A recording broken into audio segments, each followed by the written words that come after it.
ئێمە وەکو چالاکوانانی کۆمەلگای مەدەنی و ڕێکخراوەکان و کەسانی ئەکادمی و قیادەتی مجتەماع هەم لەسەر ئاستی عێراق هەم لەسەر ئاستی هەرێمی کوردستان جوڵەی خۆمان هەبووە خەباتی مەدەنیمان هەبووە بۆ ڕێگریکردن لە یاساکە بەڵام بە شێوەیەکی نایاسایی و نادەستوری لە ناو ئەنجومەنی نوێنەرانی عێراق لە بەغداد کە کۆبوونەوەیان کردووە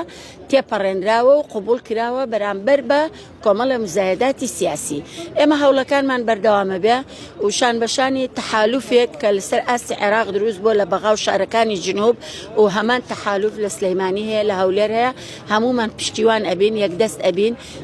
زۆر کاریگەری ئەبێ بە تایبەتی لە مافەکانی مناڵانە لە مافی ژنانە لە مافی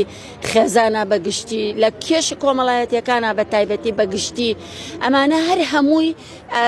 ئاسەواری خراپی دەرچوونی ئەم یاسایە لەسەری دەرەکەوێت لە ماوەیەکی نزیکەوە. ئەمە یەکەم جارە لە گۆی زەویە یاسایەک لا ببرێ مەزهەبێکی بخرێتە شوێنی لەوانەیە لە کاتێکی دواییە داوا بکرێ لە هەرێمی کوردستان ئەم یاسایە ناگونجێ لەگەڵ ئەو یاسایی کە لە بەغا هەیە ئەبێ یا تو یاساکەی خۆت هەموار بکەیتەوە یا یاسایەکی کە دەرکەی بگونجێ لەگەڵ ئەوەیە هەردوو حاڵەتەکە بۆ ئێمە خراپە.